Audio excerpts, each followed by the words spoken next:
Jinx will be explained in this video. The plot of this series is on an average student who is afflicted with an unfortunate jinx. Every time he sneezes, the results are precisely the reverse of what he expects, putting him in unfavorable circumstances in his everyday life. Despite his extraordinary bad luck, he continues to pursue his one-sided infatuation romantically, feeling that there is nothing he cannot accomplish if he simply tries his best. Will the unfortunate Jinx work in his favor or continue to damage him? In Jinx, let's find out. Jinx opens with a guy who has just awoken in his flat. Juhan has a nerdy appearance, complete with spectacles and a nice shirt that he constantly wears. In addition to his looks, he seems to sneeze a lot. Surprisingly, Juhan always gets poor luck when he sneezes. He had barely gotten out of the flat when he sneezed, and a motorcycle crossed the puddle and landed on his shirt. Despite a string of mishaps, Juhan is eager to get through the day.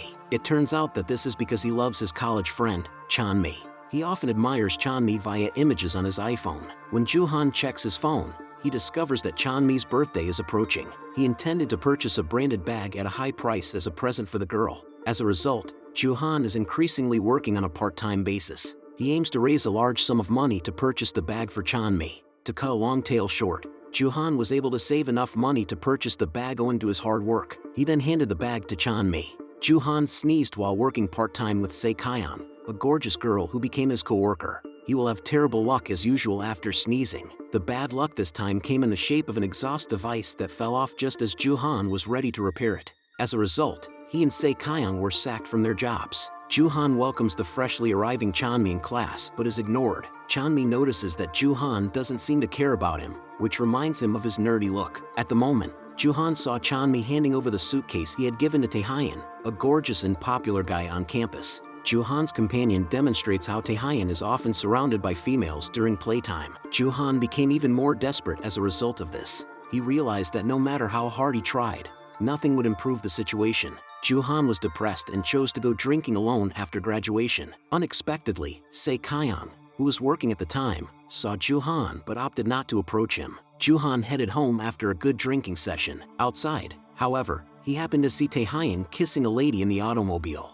Juhan became even more depressed as he reflected on his bad circumstances. He slumped down on the pavement and began sobbing. Meanwhile, Saekyeon seems to be watching Juhan from a distance. She had planned to approach him to return the items he had left behind, but after witnessing his state, Saekyeon chose to keep her distance. Juhan's grief has not subsided, and he arrives home exhausted.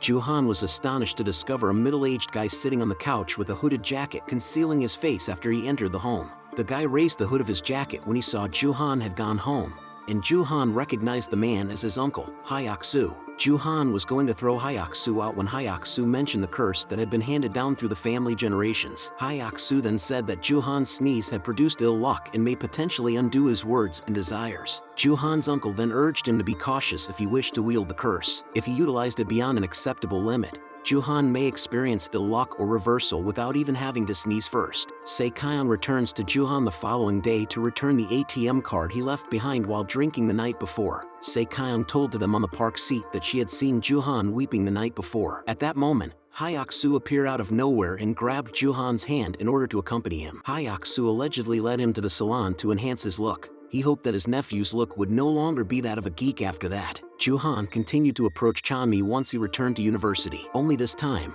he requested that Chanmi meet with him and speak with him. He even phones Chanmi and asks her to take him seriously. They ultimately meet in the campus's garden, and Juhan asks whether the bag she handed to someone else is real. Surprisingly, Chanmi acknowledged to giving the bag to Taehyun. Juhan is becoming more sad and hopes that he will no longer like Chanmi in the future. Juhan sneezed immediately after saying it. What followed was unexpected. Chanmi rushes over to Juhan after he sneezes and apologizes. She even appeared inseparable with Juhan, inviting him to supper. Juhan returns home and informs Hyaksu that the curse is effective. He felt glad after that and started to enjoy his days pleasantly. Juhan, however, did not seem to end there. After successfully bringing Chanmi near to him, he begins to rely more and more on his sneezes to turn things around. Even he eventually made a lot of friends and got high scores in class. It's all because of the reversing curse he employs every time he sneezes. Juhan and Chanmi's relationship progressed smoothly over time. Juhan, on the other hand, gradually loses affections for her. Juhan approaches Chanmi one day and requests that she no longer like him. Juhan's sentiments towards Chanmi have apparently altered for a cause. Juhan finds he is more in love with Saekyeon. This time, He is even more certain that his emotions for Se-kyung are more genuine than his love for Chanmi. Juhan began attempting to approach Se-kyung. He then works part-time at the restaurant where Se-kyung is employed. Juhan works as a server at the restaurant and is desperate to get close to Se-kyung, but Se-kyung's demeanor is usually icy. Not only that, but Se-kyung often seems angry when Juhan comes to assist her. Juhan did not bother, despite the less favorable reception. Apart from attempting to approach Se-kyung, he frequently uttered the phrases would despise her. He prayed that when he sneezed, things would improve, as they had with Chanmi. Juhan is certain that when he eventually sneezes, Se-kyung's affections for him would change. It's only that what occurred was unexpected. When Juhan approaches Se-kyung, she still appears furious. Juhan was not discouraged. He sneezed numerous times and continued asking the same question, despite the fact that Se-kyung's attitude toward him had not changed. This makes Juhan wonder whether the sneezing curse can't be used on Se-kyung. Juhan went to the restaurant the following day and asked Se-kyung about her emotions. He inquires as to whether she likes him. Se-kyung gave Juhan an odd look before telling him to immediately refill the empty sauce container. She appeared to completely disregard Juhan's inquiry. When Juhan returns home, time passes and the situation transforms. He receives a phone call from Min Cheol, the most popular kid in the class. Min Cheol invites Juhan to join him for drinks with his pals. Juhan consented, and they met in the restaurant where he and Se-kyung both worked. When Min Cheol and his pals observe Se-kyung working as a server at the restaurant, they begin making fun of her. They claim that Se-kyung is a classmate, which amazes Juhan since he has never seen Se-kyung in class. Soo-jin, one of Min Cheol's friends, reveals that Se-kyung is on leave from college right now. Then Soo-jin and his buddies began telling each other about all the things they had heard about Se-kyung. Se-kyung unintentionally stumbles across Min Cheol and his girlfriend at the park one day. Se-kyung approached him after seeing them arguing. Following that, Se-kyung disclosed Min Cheol's actual nature, which was proven to be that of a playboy. This annoys Min Cheol, and he attempts to take Se-kyung's hand and pull her away from him so they may converse alone. Juhan appeared out of nowhere and grabbed Se-kyung's hand. Se-kyung started to reveal the truth behind the rumors spread by friends at the restaurant earlier. She admitted that she and Min Cheol were dating, but they kept their relationship private until reports about her being with males at the hotel began to circulate on campus. Se-kyung attempts to explain that she encountered the guy, who was a professor on campus, by chance, and then welcomed him. Se-kyung visits Min Cheol after realizing that her friends do not trust her story. She begs Min Cheol to assist her in explaining to his buddies since Se-kyung was at the hotel at the time. Min Cheol was then dragged by Se-kyung to meet their pals, but then something unexpected occurred. Min Cheol even contradicted Se-kyung's explanation, making her the focus of her friends once again. Se-kyung plans to depart after speaking this since she believes she has spoken everything about Min Cheol, but Juhan refuses to let go of her hand, claiming that it isn't finished since Min Cheol hasn't apologized yet. When Juhan sneezed, everything turned around, and Min Cheol bent down to apologize to Se-kyung. Chanmi can be seen across the street recording everything that happens. The footage filmed by Chanmi supposedly became viral the following day. Then, all of Min Cheol's friends apologized for the rumors that had been disseminated. Meanwhile, since the video became viral, Min Cheol never returned to college. In the restaurant, the scenario shifts once again.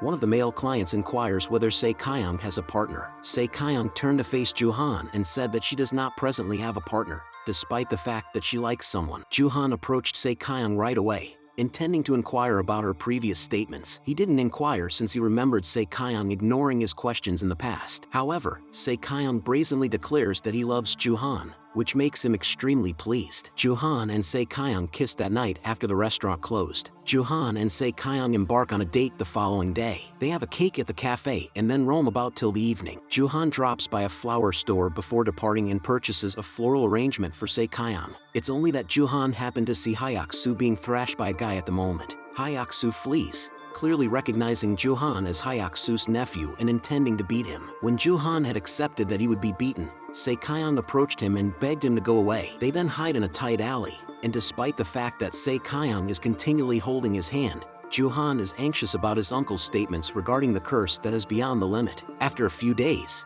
Juhan sees a cut on his neck. When Hyuk-soo consults with him, He tells that the only way to avert the curse is to despise Se-kyung. Joo-han believed he would never be able to despise her. Joo-han attempts to avoid Se-kyung when they work together at a restaurant in the hopes that he would despise her. He resisted Se-kyung's contact and pretended to be unwell when Se-kyung asked him out. Se-kyung came to campus to provide medication after learning that Joo-han was ill. However, Se-kyung saw Joo-han chatting to a female at the moment. Joo-han had just seen a message from Se-kyung informing him that she was on campus. Se-kyung reached him at that precise time and gave him the pills she had brought without saying anything. Joo-han feels bad, and when Se-kyung has left, he writes her a note imploring her to continue to trust him. When Joo-han and Se-kyung ultimately get back together, the setting shifts to a cafe. Even yet, Joo-han remains silent. Se-kyung entices Joo-han by claiming that they must be honest when they have certain sentiments, but Joo-han says it is nothing. Finally, Se-kyung became irritated and decided to leave the cafe. Someone just ran into her and spilled coffee over her shirt. Se-kyung was terrified since she was about to have a job interview. To cut a long tale short, Se-kyung was late for the interview and was upset. Joo-han moved his hand away as Se-kyung was ready to grasp it,